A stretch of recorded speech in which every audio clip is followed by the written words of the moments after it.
রাজধানী গাবতলী পশুর হাটে আছেন আমাদের সহকর্মী সানবীর রূপল। সরাসরি চলে যাচ্ছি তার কাছে।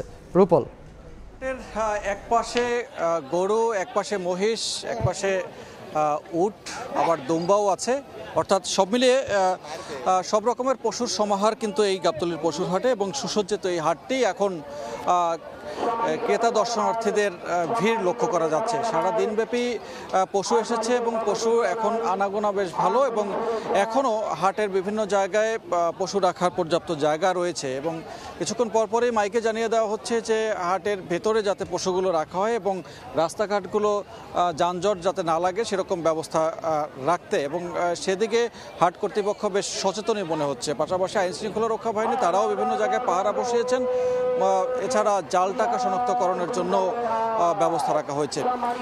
এই রাজধানীতে যে 21টি পশুর হাট আছে তার মধ্যে উত্তর সিটি কর্পোরেশনের এই গাবতলী পশুর হাটটি বেশ ঐতিহ্যবাহী পশুর হাট, এবং এখানে কিন্তু প্রত্যেক বছরই পশু বেচাকেনা জমে ওঠে। এবং আজকে ব্যাপারীরা যা বলছেন যে দুপুরের পর থেকে অল্প স্বল্প কিছু পশু বিক্রি করতে পেরেছেন, যদিও এখনও ক্রেতার চেয়ে দর্শনার্থীদের ভিড়ই বেশি। আগামীকালকে বিকেলবেলা এবং শুক্রবার দিনভর তারা জমজমাট বেচাকেনার আশা করছেন। এবং ব্যাপারীরা এর মধ্যে যে পশুগুলো নিয়ে এসছেন তার মধ্যে মাঝারি আকারের পশুর চাহিদা বেশি, এবং বড় আকারের পশুগুলো নানান নামে হাঁকডাক দিয়েই বিক্রেতারা তারা ক্রেতা আকর্ষণের চেষ্টা করছেন, এবং সেই ক্রেতা আকর্ষণে কখনো কখনো তারা সফল হচ্ছেন।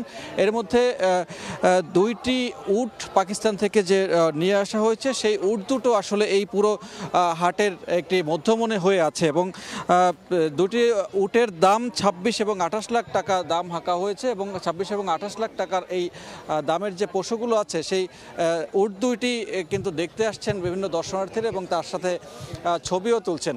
এবং এমন হাটের বিভিন্ন প্রান্তে ছড়িয়ে ছিটিয়ে আছে দেশের বিভিন্ন প্রান্ত থেকে আসা বাহারি রঙের পশু, এবং আগামীকালকে হাট জমে উঠলে তখন বেচা বিক্রি বাড়বে এমনটাই প্রত্যাশা করছেন বিক্রেতারা।